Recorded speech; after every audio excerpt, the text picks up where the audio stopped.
Oke, saya ucapkan shalom dan selamat pagi serta selamat bersekutu dalam kasih dan anugerah Tuhan bagi jemaat yang ada di ruangan ibadah pagi hari ini, dan kepada saudara seiman dan juga jemaat yang ada di rumah dan tidak dapat hadir pagi hari ini, tapi memberi masa berkorban waktu untuk bersama-sama kami menyembah Tuhan dan mengucapkan hal yang sama kepada Anda. Tuhan memberkati kita sekalian. Nah, saudara yang dikasihi Tuhan, mari kita siapkan hati kita dan kita akan mendengarkan firman Tuhan pagi hari ini bersama-sama. Kita buka dalam surat Ibrani pasal yang ke-6. Surat Ibrani pasal yang ke-6 ayat 13 sampai ayat yang ke-15. Surat Ibrani pasal yang ke-6 ayat yang ke-13 sampai ayat yang ke-15. Ayatnya hanya ada 3 ayat, saudara. Dan kita akan membaca firman Tuhan bersama-sama pagi hari ini dalam suara kedengaran. Oke? Sekali lagi, Ibrani pasal 6 ayat 13 sampai ayat yang ke-15.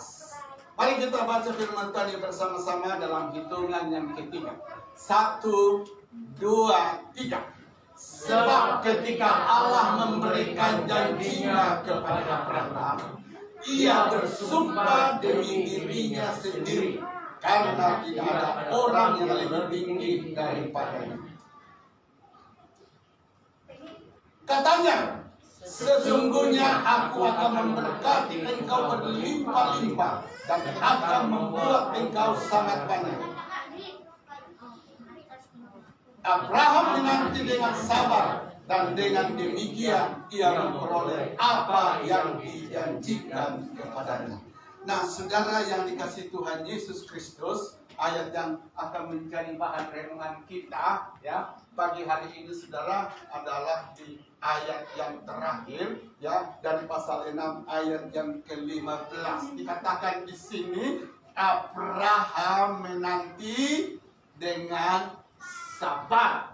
Abraham menanti dengan sabar. Nah, saudara yang dikasihi Tuhan, di dalam Alkitab ya, Galata mengatakan begini, Abraham itu adalah bapa orang-orang yang percaya kepada Yesus Kristus. Jadi Abraham itu, saudara, mempunyai 2 anak ya di bumi ini. 1 anak secara darah daging, yaitulah orang Yahudi yang kita lihat ya sampai hari ini ya berada di Israel sana. Tapi ada anak rohaninya ya, Abraham, itulah Anda dan saya. Firman Tuhan berkata, setiap orang yang mengakui ya Abraham sebagai bapaknya, maka dikatakan di dalam Galatia bahwa dia harus mengikuti jejak atau cara hidup dari Abraham ya. Dia bapak kita, kita anaknya, maka karena kita sebagai anak, maka firman Tuhan berkata kita harus mengikuti ya cara hidup daripada bapak rohani kita, yaitu Abraham. Dan apa cara hidup dari Abraham yang harus kita ikuti, saudara? Itu dijelaskan di pembacaan kita pagi hari ini, yaitu dikatakan Abraham menanti dengan sabar ya. Inilah salah satu amalan, salah satu perkara yang sangat penting di dalam hidup Abraham. Ada penantian dengan sabar untuk setiap janji-janji Allah. Nah, sebagai anak rohaninya, perkara yang sama harus juga berada dan berakar di dalam hidup kita ya, sebagai anak-anak Abraham. Apa itu, saudara? Menanti dengan sabar. Itu sebabnya firman Tuhan pagi hari ini saya akan beri tema ya, tajuk yaitu sabar menanti janji-janji Allah digenapi.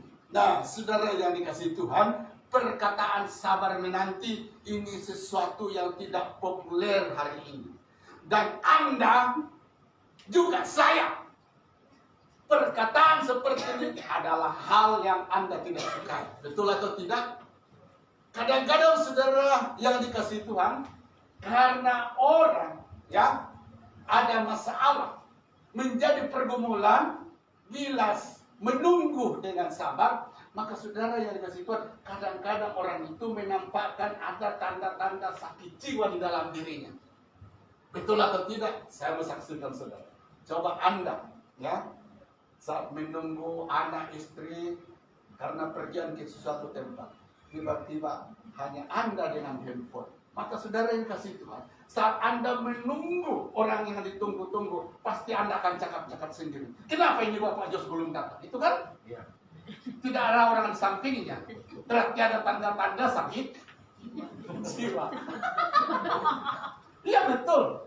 Aduh, kenapa ini kepala Ishak sudah ganti, jumpa di sini, makan di apa, minum di restoran, minum apa ini. Kenapa belum datang? Apa masalahnya? Itu kan sakit jiwa, saudara. Tidak ada orang sampingnya, tapi dia cakap-cakap sendiri. Jadi setiap kita sudah ini, ya, setiap kita ya bila berhadapan dengan bagian ini, yaitu sabar menanti, maka itu cabaran paling besar bagi kita. Dan kalau perlu perkara ini harus didoakan supaya menjauh dari hidup kita. Sabar menanti. Apalagi saudara, dunia kita sekarang ini dunia serba cepat. Ya, karena kecanggihannya, maka saudara ketika kita berada di dunia serba cepat. Sekarang saudara, televisi tidak laku lagi, betul atau tidak?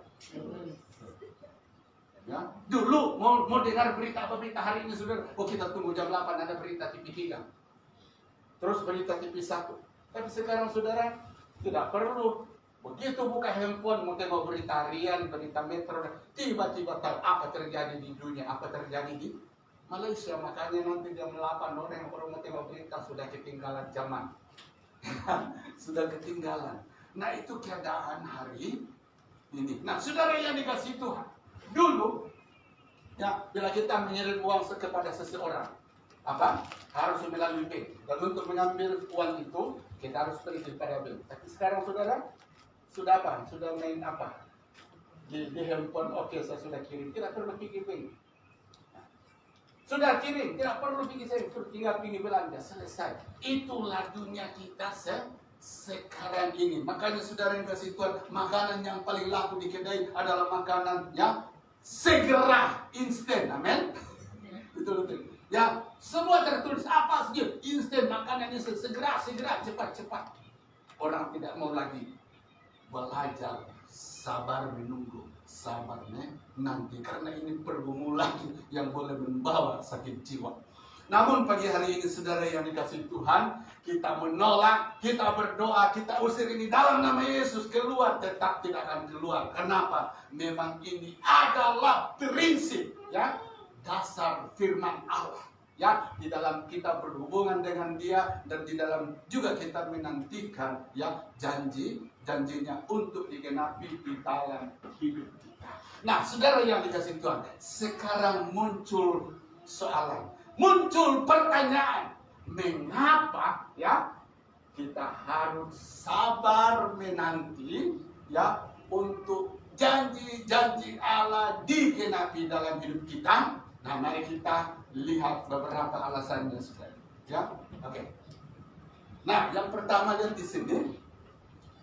Alasan yang pertama, kenapa Alkitab menuntut bahwa ini harus ada di dalam hidup orang-orang percaya, ada dalam hidup Anda dan saya sekalipun itu tidak disukai, dibenci dengan kemodernan yang kita hadapi hari ini. Karena alasannya, saudara, mari kita lihat yang pertama. Kesabaran menanti, ingat, adalah apa? Syarat, ya, sebab janji-janji Allah digenapi.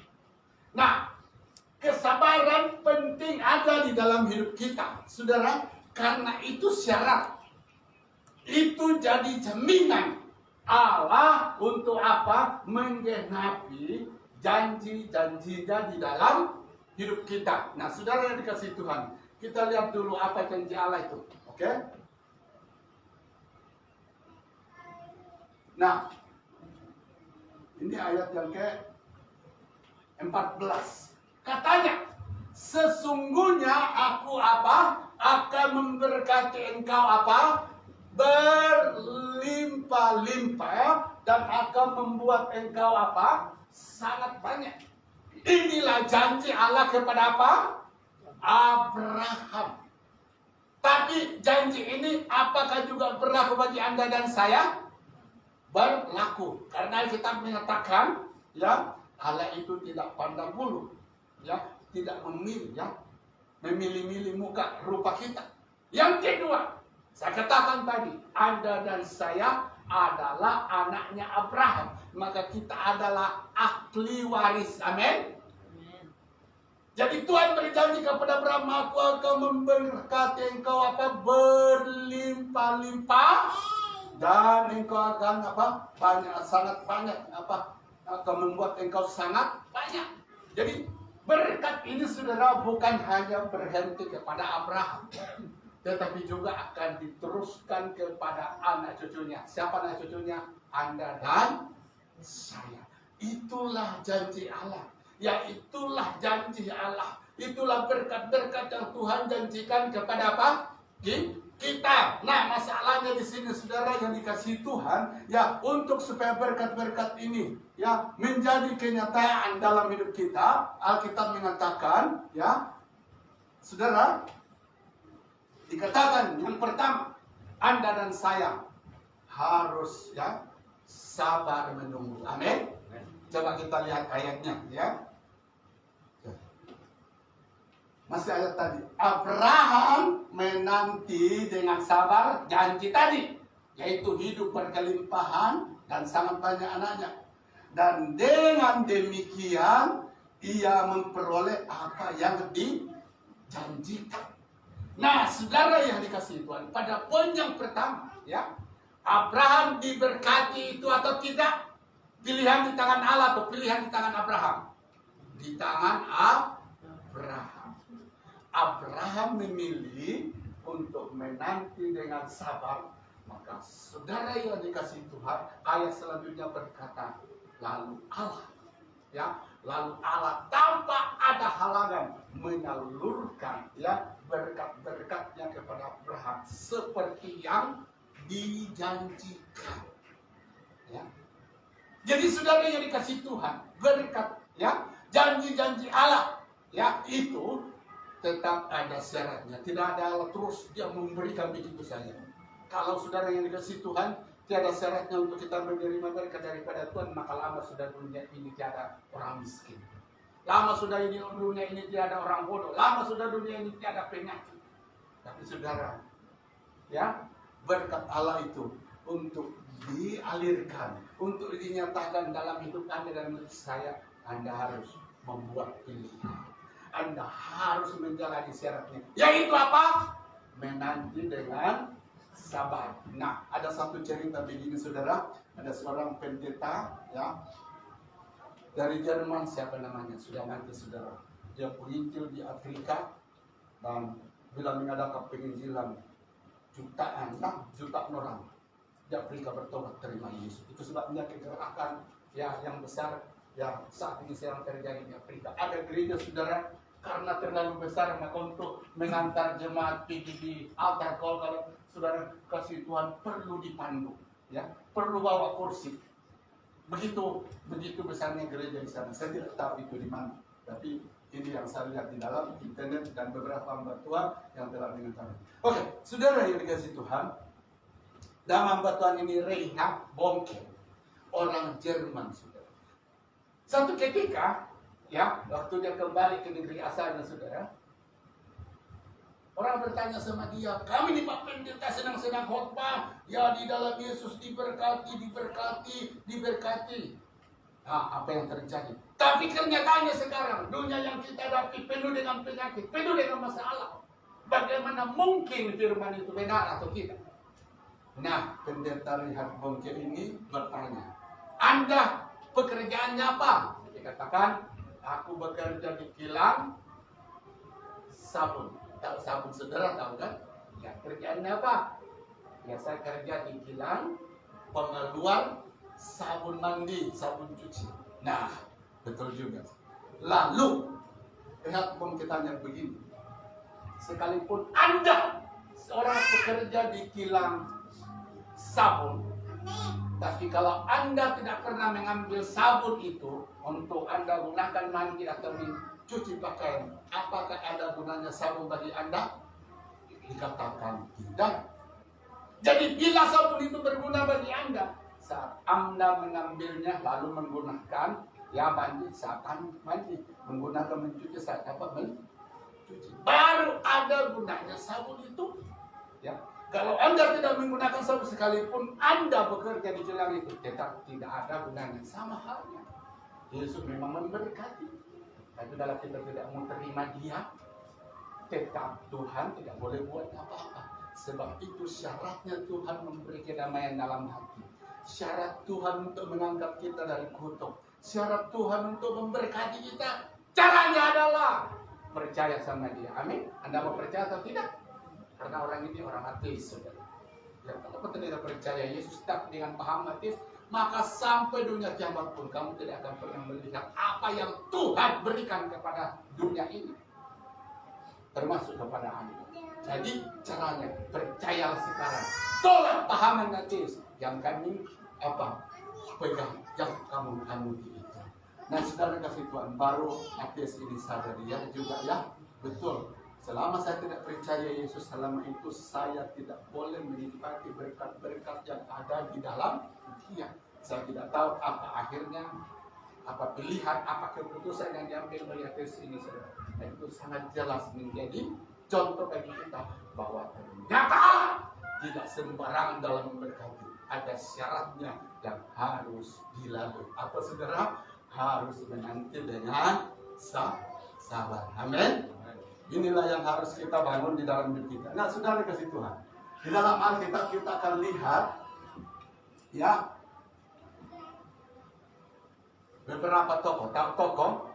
Tokoh itu bukan tokoh kalau di sini kedai, tapi tokoh itu dalam bahasa Indonesia artinya orang besar, orang berpangkat, orang kenamaan. Nah, mari kita lihat saudara kasih Tuhan, tokoh-tokoh dalam Alkitab yang hidupnya diberkati luar biasa. Saudara, apa Allah memberkati mereka dengan tiba-tiba? Tidak, saudara.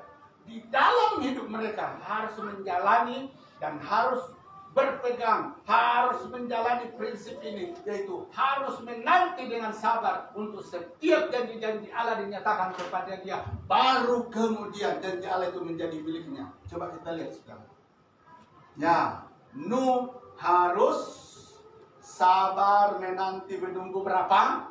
120 tahun baru Allah perlihatkan bahwa bumi akan digenangi air. Nah, 120 tahun itu saudara yang dikasih Tuhan mau membuat apa? Perahu, apa tidak bingung? Ya, Tuhan berkata buat apa? Buat apa? Buat patra, karena aku akan datang. 1 tahun dia buat, Yesus belum datang. 10 tahun dia buat, Yesus sudah 50 belum. Apa Anda tidak bosan atau bosan sudah? Tapi itulah Nuh alami 120 tahun, maka apa yang Tuhan janjikan bahwa dia akan apa? Ya, menyelamatkanmu, tetapi kepada orang yang tidak bertobat akan dibinasa. 120 tahun baru apa? Digenapi. Kita lihat Abraham harus menanti berapa?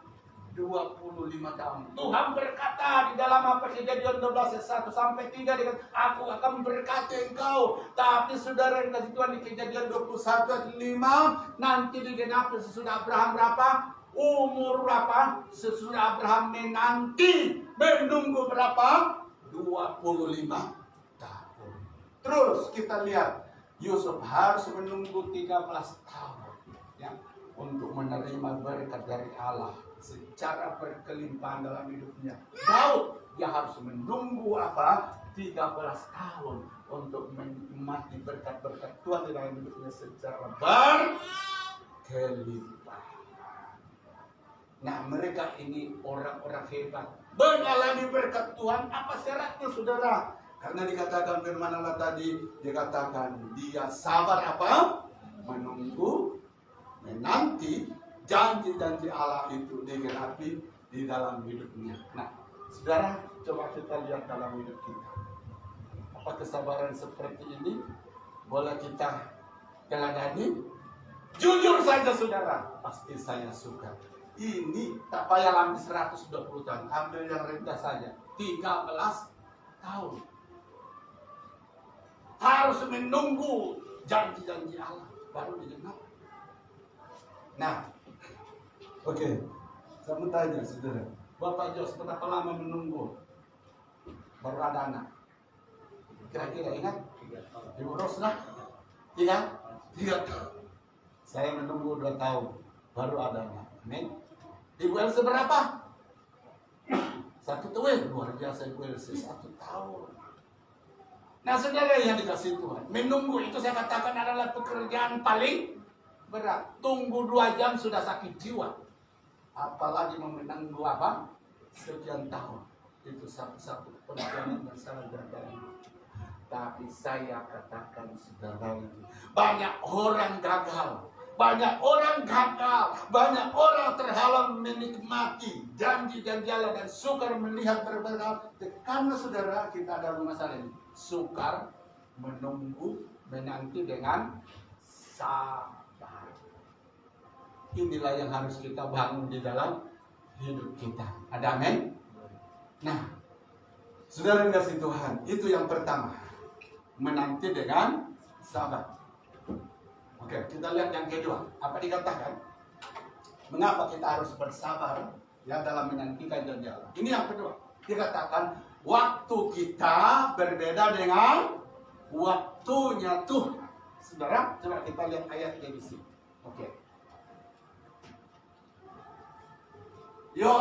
Yesaya 30 ayat 18. Ya, saya selalu melihat di sini sudah pesan. Inilah kalau terikat kebiasaan. Terima kasih kita punya saudara sudah baik. Oke. Nah, dikatakan di sini sebab itu Tuhan menanti-nantikan saatnya, waktunya, hendak menunjukkan kasih-Nya, maksudnya memenuhi janji-janjinya kepada kita, kepada kamu. Sebab itu Ia bangkit hendak menyayangi kamu. Sebab Tuhan adalah Allah yang adil. Berbahagialah semua orang yang menanti-nantikan Dia. Nah, apa perbedaan syarat yang pertama tadi dengan syarat yang kedua ini, saudara? Ya, mengapa kita harus bersabar dalam menantikan janji Allah? Pada bagian yang pertama, saudara, yang harus menunggu siapa? Anda dan saya. Tapi yang kedua ini, saudara, terbalik. Yang harus menunggu saatnya untuk Anda diberkati, untuk Tuhan memenuhi janji-janjinya dalam hidup kita, ya, adalah dari pihak Tuhan. Tuhan menanti-nantikan saatnya. Jadi terbalik, yang tadi Anda yang menantikan, tapi sekarang bilang Tuhan yang menantikan. Nah, saudara yang dikasih Tuhan, ingat bahwa tidak perlu Tuhan menunggu Adam dan Hawa. Bila dia datang kepada dia baru Tuhan mencari dia. Tidak, saudara. Tuhan tahu saatnya bila dia harus mencari Adam. Adam, di mana engkau? Adam, di mana engkau?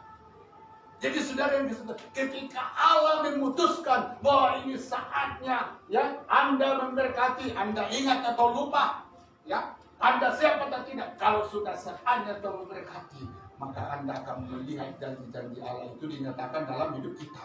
Siapapun menghalanginya tidak boleh. Siapapun yang menghalangi janji-janji Allah itu dinyatakan dalam hidup saya. Kalau sudah katakan, ini waktunya aku memberkati engkau, kata firman Allah, tidak boleh dihalangi oleh siapapun.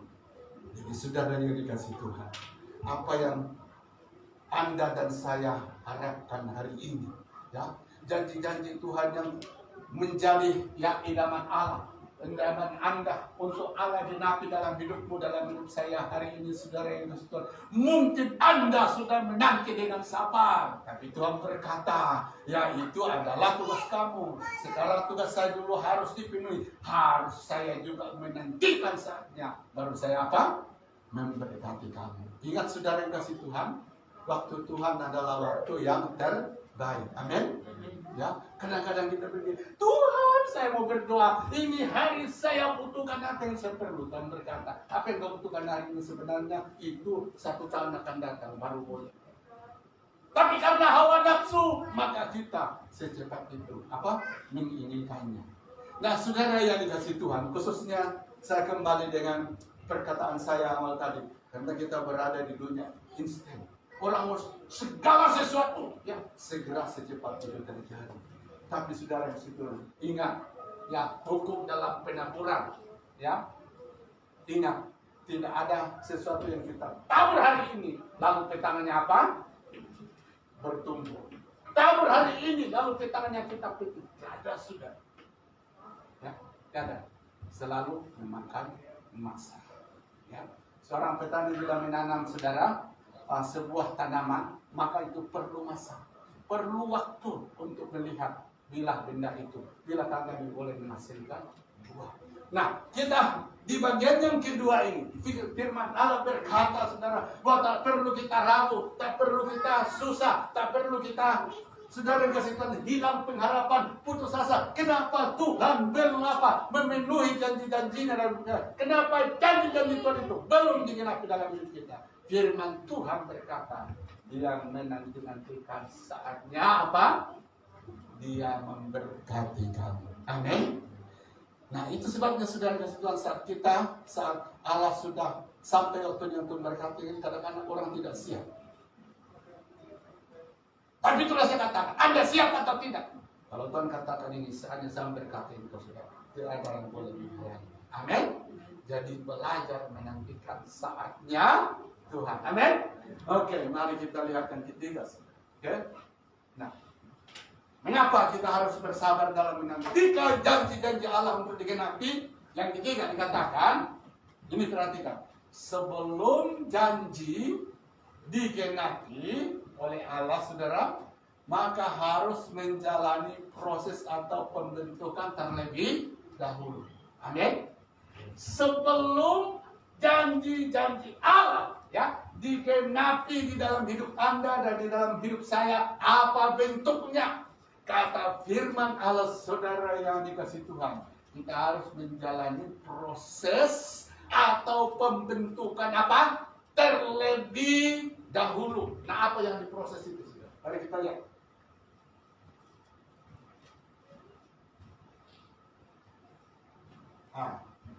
Apa yang dibentuk, apa yang diproses dulu, saudara? Sebelum hati kita, sebelum berjalan yang kita tahu, hati harus diproses. Kemudian karakter harus dibentuk atau diproses. Kemudian apa? Motivasi harus dibentuk. Nah, saya mau bawa, tapi saya tidak akan bacakan ayat ini, saudara. Kenapa Raja Salomo, saudara, ada masalah, ya? Ada masalah dalam hidupnya ketika Tuhan menggenapi janji-janji, ya, janji-janjinya di dalam hidup apa? Hidup Salomo. Kenapa? Kita tidak pernah melihat Salomo, saudara, mengalami penderitaan. Begitu Raja Daud mati, Raja Daud panggil Salomo, sini. Sekarang saya sudah sakit-sakitan, saya akan mati. Sekarang kuasa itu saya akan anugerahkan bagi kamu. Tanpa Salomo menjalani apa? Pelatihan atau proses atau pembentukan. Tanpa Salomo harus menjalani cabaran. Ya, saudara yang disebut. Tiba-tiba saja ketika Salomo apa? Raja Daud mati, jadi raja sebenarnya. Nah, apa yang terjadi di dalam hidup Salomo? Salah satu yang terjadi dalam hidup Salomo, saudara, adalah keangkuhan. Saat apa? Raja Daud sudah mati. Penasihatnya datang kepada dia, jika engkau mau aman dalam pemerintahanmu, jika engkau mau baik-baik dalam kerajaanmu, buat ini, Ikuti nasihat ini. Tapi saudara yang kasih Tuhan selalu tidak mengikuti. Justru dia panggil orang-orang fasik. Orang-orang yang tidak bertobat itu beri nasihat. Jadi nasihat orang bertobat dia ikuti. Akhirnya apa yang terjadi saudara? Di ayat-ayat selanjutnya, pasal-pasal selanjutnya, hancur hidup apa, Salomo karena apa? Dalam mengikuti nasihat dari orang-orang yang tidak bertobat, di mana nasihatnya penuh dengan keangkuhan. Dan kenapa Salomo angkuh? Kenapa Salomo tidak mengalami proses? Dilihat bahwa semua kejayaan, dilihat semua berkat-berkat Tuhan yang mengalir dalam hidupnya. Itu karena dia, itu karena kehebatan dia. Lain Daud, saudara, dia sadar bahwa saya menjadi raja ini karena anugerah Tuhan. Bagaimana Daud mengakui itu? Bagaimana Daud mengakui bahwa apa itu karena anugerah Tuhan? Karena Daud sadar dia dulu apa? Gembala kambing dan domba. Jadi kalau Tuhan yang angkat, maka kedudukan itu, ya, kuasa itu, berkat itu datang dari tidak ada hanya bagi Daud untuk meninggi-tinggi hati. Ya. Dia tetap rendah hati karena Tuhan. Ya karena Tuhan saya boleh kedudukan. Dan kenapa itu terjadi dalam hidup apa saudara? Daud. Kenapa Daud diproses Tuhan? Berapa lama tadi? 13 tahun. Ya. Saudara coba baca Alkitab. Daud sebelum menjadi raja ada banyak kesulitan, ada banyak cabaran, ada banyak proses terjadi dalam hidup sebelum menjadi raja. Tapi karena saudara yang dikasih Tuhan, ya Tuhan bentuk hidupnya begitu rupa, proses hidupnya begitu rupa, dan Daud saudara yang dikasih Tuhan tetap yang taat kepada Allah walaupun itu susah, ya walaupun itu susah. Akhirnya Tuhan berkata, ya hari ini janjiku, ya berkatku, ya berkatku. Tidak ada masalah bila saya beri kepada engkau. Tak saudara, Raja Daud ketika Tuhan memenuhi janji-janjinya di dalam hidupnya, Raja Daud sombong? Apakah Raja Daud murtad? Apakah Raja Daud karena berkat itu menjadi Tuhan saudara? Tidak. Raja Daud tetap memelihara dalam hidupnya hati melekat kepada Tuhan dan tidak pernah yang berkat-berkat jasmani yang ada dalam hidupnya mempengaruhi hubungannya dengan Allah. Dia tetap memelihara apa? Hati yang benar di mata Tuhan. Sampai dia berkata, Tuhan selidiki hatiku. Siapa yang berani berkata begitu? Saudara? Karena hatinya dia tahu baik. Karena hatinya dia tahu terus sampai dia cabar Tuhan. Tuhan coba selidiki hati saya. Nah, saya mau tanya saudara, bila Anda dan saya boleh kita berkata selidiki hati Tuhan? Apa saya selidiki? Saya tahu bahwa hati kau banyak kepahitan dalam. Saya tahu bahwa hati kau banyak masalah di dalam. Hati kau banyak, ya, tapi kita apa? Kita bawa sama Tuhan. Tuhan yang mengubah hati apa? Ya, Raja Daud dia juga mengubah hati kita. Amin. Di dalamnya sekata menjadikan dia akan memberi hati yang baru. Tapi menarik daripada hidup Daud ini, dia cabar Tuhan. Ya, dia cabar Tuhan, ya, lihat hatimu. Ya. Adakah sesuatu yang tidak baik, tidak baik? Artinya saudara, itu yang luar biasa. Nah, oleh karena saudara Daud dalam mengalami proses, ya, pembentukan begitu rupa saudara kasih Tuhan, maka Allah memenuhi janji-janjinya di dalam hidupnya. Tuhan tahu ketika Daud diberkati oleh dia saudara, itu tidak akan mencelakakan dia, tidak seperti anak. Saat dia diberkati, justru berkat itu mencelakakan dia. Nah, jadi puji nama Tuhan. Sebelum janji-janji Allah dipenuhi, kita harus melalui apa? Pembentukan dulu. Amin.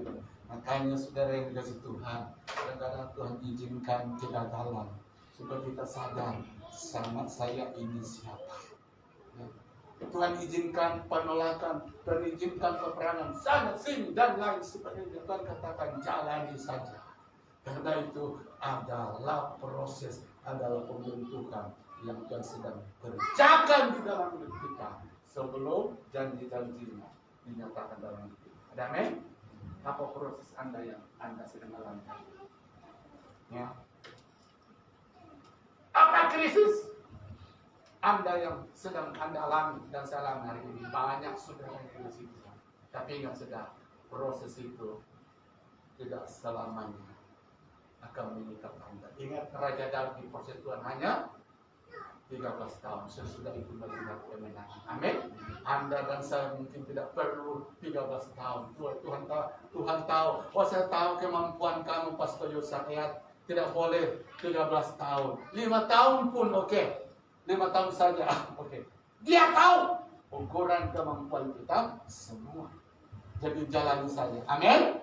Puji nama Tuhan. Nah, mari kita lihat. Seterusnya, apa yang dapat saudara? Nah,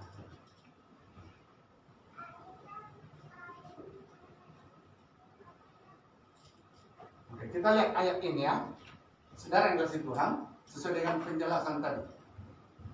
Berfirmanlah Tuhan kepada Abraham, pergilah dari negerimu dan dari sanak saudaramu dan dari rumah bapamu ini ke negeri yang akan kutunjukkan kepadamu. Ya. Aku akan membuat engkau menjadi apa? Bangsa yang besar dan memberkati engkau serta membuat namamu masyhur dan engkau akan menjadi berkat. Jadi kamu lihat di sini sudah, ya. Kamu lihat di sini, ya, bahwa setiap berkat yang Tuhan berikan kepada kita itu ada tanggung jawabnya. Amin. Ketika Tuhan berkata kepada Abraham, aku akan memberkati engkau di dalam segala hal. Ya, secara berkelimpahan di dalam segala hal. Tapi apa tujuannya Tuhan memberkati Abraham, saudara? Supaya apa? Supaya engkau menjadi berkat. Nah, setiap berkat Tuhan yang Tuhan beri kepada kita itu sudah menuntut tanggung jawab. Ada amin? Makanya Alkitab menyatakan banyak diberi, banyak dituntut. Amin? Jadi saudara yang dikasih Tuhan, saya mau tanya hari ini. Minta maaf, saya tidak berdoa supaya itu terjadi dengan kita. Miskin sama kaya, ini maksudnya dalam konteks dalam Tuhan. Apa bedanya, saudara? Bagi saya sama saja tanggung jawabnya. Waktu kita miskin, kekurangan, nangis sama Tuhan, saya perlu ini. Amin? Itu tanggung jawabnya, itu beratnya, saudara. Tapi ingat, waktu kita diberkati ada tanggung jawab atau tidak? Tanggung jawab di dalam mengelola berkat Tuhan itu. Amin? Ya? Coba, kalau Ibu Elsie dilimpahi Tuhan dengan berkat dan dia ada tanggung jawab dalam mengelola. Hari ini dia katakan tiba-tiba dapat bonus dari kerajaan, saudara. Ya, karena pemenang apa? Ya, penonton apa itu? Akademi Pentasih. Ya, terbaik. Contohnya begitu, saudara. Wah, dikasih dia. Ini contoh saja satu. Tiba-tiba kalau dia ada tanggung jawab. Ibu Elsie dapat, ya bagaimana ya ini 1 juta ini beli ini beli itu. Terus hari Minggu lupa sudah sembahyang. Kenapa? Boros berkat itu. Amin. Ini contoh. Ada tanggung jawab dia? Tidak ada tanggung. Jadi saudara yang kasih Tuhan, bila kita dalam kekurangan, ada tanggung jawab kita itu meminta sama Tuhan. Tapi bila dalam tanggung jawabnya juga saudara bagaimana mengatur berkat Tuhan. Jadi orang miskin dan kaya sama saja tanggung jawabnya kan, tetap ada tanggung jawabnya. Tapi kita milih diberkati supaya memberkati. Amin. Sebab itu janji Allah dalam hidup kita. Jadi dikatakan di sini, aku akan membuat engkau menjadi bangsa yang besar dan memberkati engkau supaya apa? Engkau menjadi berkat, saudara. Luar biasa janji Tuhan kepada apa? Abraham. Amin. Luar biasa itu, tapi luar biasanya saudara. Iya, saya berkati engkau dengan luar biasa, tapi engkau juga harus memberkati orang dengan luar biasa. Abraham tidak boleh menampung berkat-berkat itu hanya untuk dia, tapi mulai salurkan kepada orang lain. Amin. Kapan kita menampung saudara berkat yang Tuhan berikan untuk diri kita sendiri? Yakobus mengatakan satu ketika berkat Tuhan itu akan dituntut pertanggungjawabannya di hadapan Tuhan. Oke, saudara yang kasih Tuhan, kita lihat berapa banyak orang melihat berkat Tuhan yang benar itu untuk dirinya sendiri. Akhirnya apa saudara? Pesta pora. Banyak orang ketika hidupnya sudah diberkati saudara, tadinya istrinya masih satu. Tapi sudah diberkati, istrinya sudah berapa? Satu di Penapang, satu di Kota Kinabalu, satu di Nanang, satu di mana lagi? Satu di Tawau, di mana-mana ada istrinya. Kenapa? Ada uang. Lalu berkat itu buat dosa tadi. Nah itulah tanggung jawab yang berat di dalam kehidupan kita. Jadi puji nama Tuhan Yesus Kristus. Jangan heran saudara sebelum Tuhan memberkati kita, ya. dia memproses. Dan yang keempat ini dikatakan ya, setiap janji Allah yang akan digenapi menuntut apa? Tanggung jawab untuk kita penuhi di dalam hidup kita. Saya bersyukur kepada jemaat di sini karena saudara, apapun yang Tuhan anugerahkan dalam hidupmu, namanya berkorban itu tetap ada dalam hati jemaat dan sudah mendarah daging. Amin. Hari ini kita punya apa? TV LCD saudara, karena yang lalu itu rusak sudah gelap. Dan hari ini saya tidak perlu lagi begini. Nah, senang ini saya lihat itu pengorbanan. Saya terlihat saudara, ada beberapa di antara kita sedang krisis, tapi itu memberi dalam kekurangan. Tapi tahu saudara, pemberian di dalam kekurangan itu menyentuh Allah. Amin. Menyentuh Allah, menyentuh hati Allah. Dan ketika Allah saudara disentuh dengan itu, dia juga akan menyentuh Anda dengan berkat-berkatnya luar biasa. Amin. Jadi puji nama Tuhan Yesus Kristus.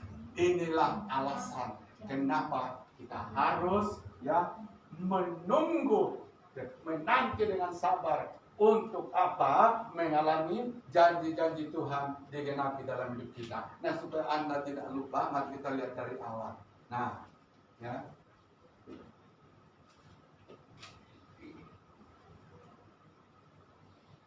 Saudara, mengapa kita harus menanti dengan sabar? Alasan yang pertama, kesabaran menanti adalah syarat janji-janji Allah digenapi. Jadi Anda diberkati atau tidak, itu dipilih ada di tangan kita, kan? Nah, yang kedua, waktu kita berbeda dengan waktunya Tuhan. Yang ketiga, sebelum janji digenapi, harus menjalani proses atau pembentukan terjadi. Yang terakhir, oke? Yang terakhir dikatakan sini, setiap janji yang setiap janji yang Allah akan genapi menuntut tanggung jawab di dalam hidup kita.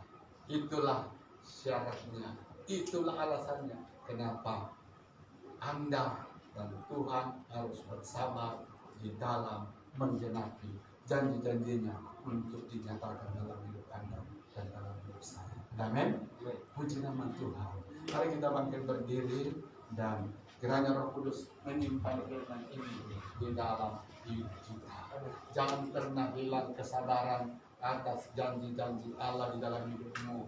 Jika apa yang Anda doakan 5 tahun yang lalu belum terjawab hari ini, ingat masih ada orang yang harus menderita menunggu berpuluh tahun. Abraham, Yusuf, siapa lagi saudara, Raja Daud, ya lebih-lebih no. Jadi kalau Anda ya hanya 1 tahun menunggu, kemudian belum melihat janji-janji Allah digenapi, lalu bersungut-sungut, lalu memberontak kepada Tuhan, maka kita adalah orang jeli di hadapan Tuhan. Sebab apa?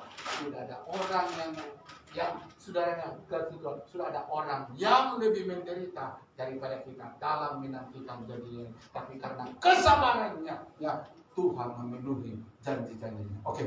Puji nama Tuhan, mari kita siapkan hati kita hari ini. Kita akan masuk dalam perjamuan kudus. Kita angkat satu pujian saudara.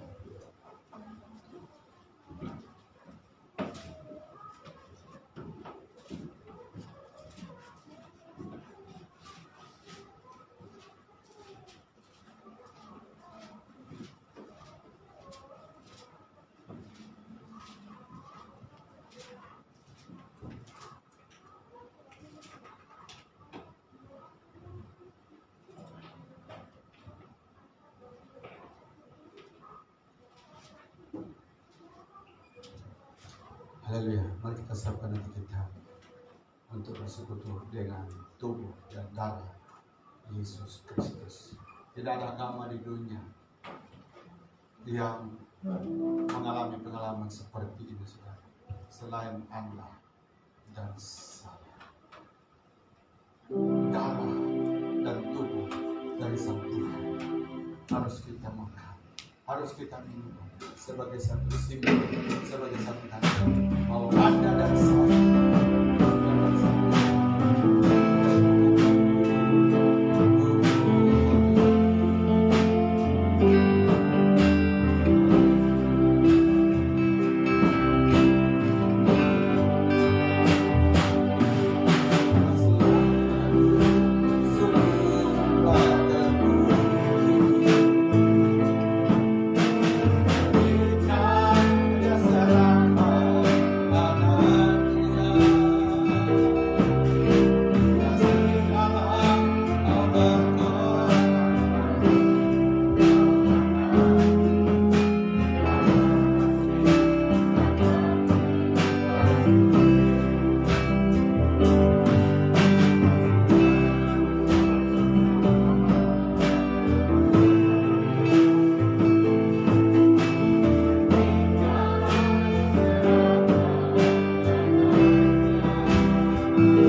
firman Tuhan terlebih dahulu.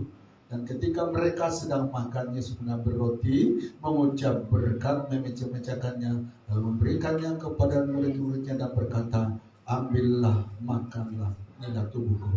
Mari kita berdoa. Terima kasih Tuhan Yesus untuk daging-Mu yang telah dihancurkan 2000 tahun yang lalu di atas kayu salib.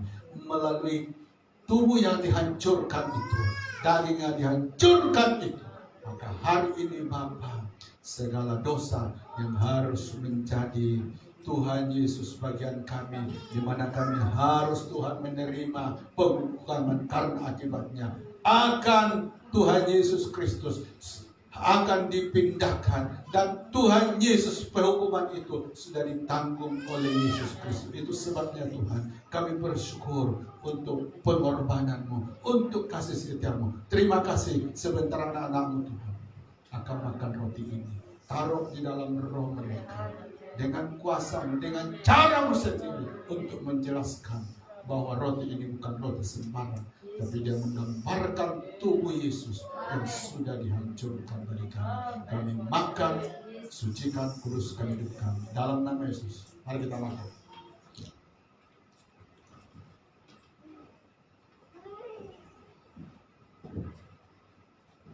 Mari kita lihat. Angkat anggur di tangan kita. Sesudah itu yang mengambil cawan, mengucap syukur, lalu memberikannya kepada mereka dan berkata, minumlah kamu semua dari cawan ini, sebab inilah darahku, darah perjanjian yang ditumpahkan bagi banyak orang untuk pengampunan dosa. Terima kasih Tuhan Yesus, karena darah yang kudus, darah yang tak bercatat, tak bernoda, tak bercelah, telah ditumpahkan di atas kayu salib 2000 tahun yang lalu. Melalui darah itu, maka Tuhan, kami ada jaminan. Kami ada jaminan. Dan Tuhan, jaminan itu adalah pasti bagi kami. Bahwa segala dosa-dosa kami sudah dihapuskan, sudah diampuni oleh Tuhan. Dan melalui Tuhan Yesus, pengampunan-Mu itu, maka hari ini kami dipanggil orang-orang kudusnya Allah. Terima kasih Tuhan, inilah keajaiban dan keluarbiasaan yang kami dapatkan di dalam Yesus. Terima kasih Tuhan, terima kasih, layakkan seluruh anak-anak-Mu yang Tuhan siap mengambil bagian ini. Kuduskan, sucikan hati mereka. Dengan mengucap syukur dalam nama Yesus kami minum. Mari kita minum.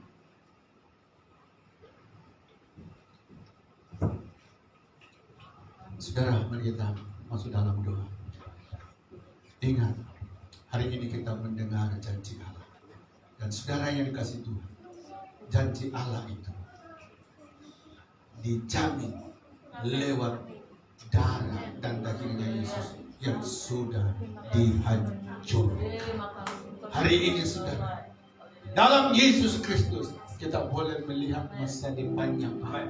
Baik itu masa depan dalam hal jasmani maupun masa depan dalam hal rohani. Makanya hari ini jangan pernah tinggalkan Tuhan.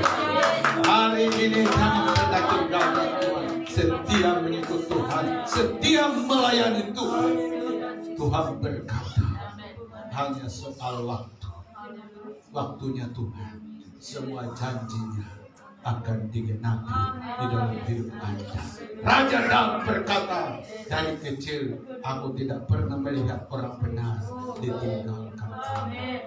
Tapi justru mereka diberkati, lalu memberkati, lalu memberi pinjaman dan bukan dipinjam.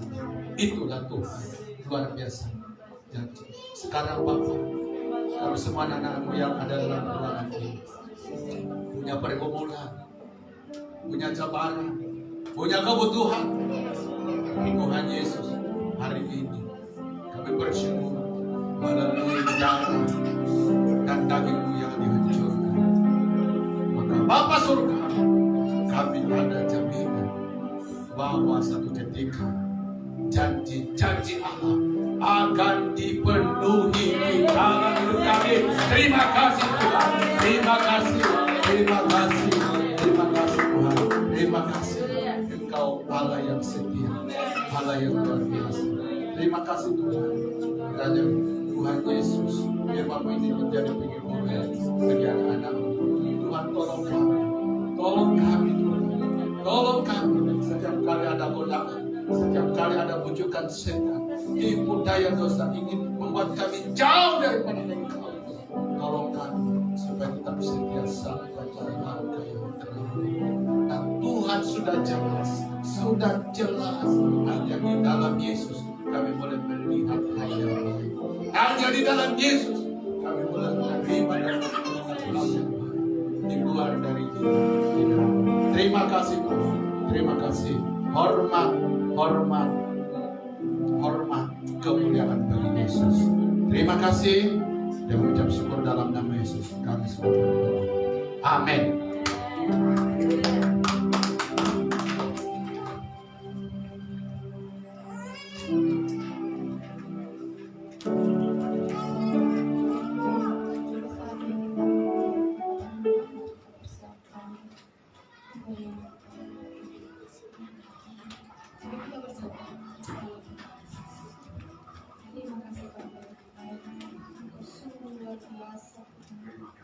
Sungguh dahsyat Tuhan, kehadiran-Mu Tuhan di tengah-tengah kami, sungguh luar biasa Tuhan. Terima kasih Bapa di surga buat firman Tuhan yang terus Tuhan mengajak kami Tuhan untuk terus Tuhan bersabar Tuhan nanti janji-janji Tuhan di dalam setiap kehidupan kami. Terima kasih Bapa, dan kami bersyukur juga Tuhan pada pagi hari ini karena kami sudah menikmati Tuhan perjamuan kudus-Mu Tuhan. Biarlah setiap anak-anak-Mu Tuhan yang sudah mengambil Tuhan menjadi Tuhan, oh haleluya, mengambil bagian Tuhan di dalam tubuh kami ya Bapa. Terima kasih Bapa di surga, terpujilah nama-Mu Tuhan.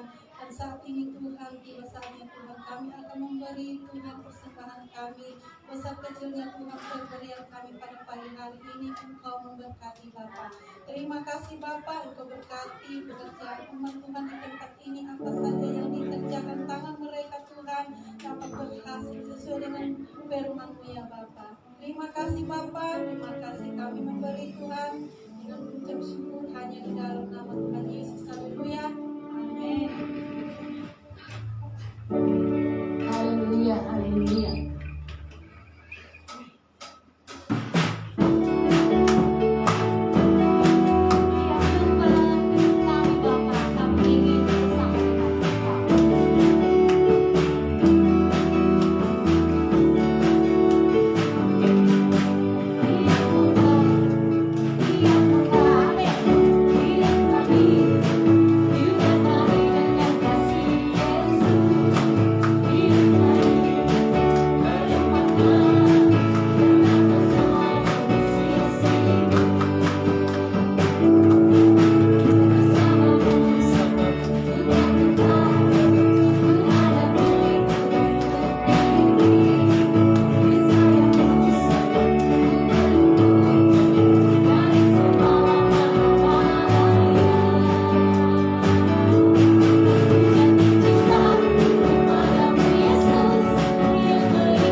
Mari jemaat, tetap kita berdiri, kita akan tutup ibadah kita dalam doa sebelum mendengar pengumuman.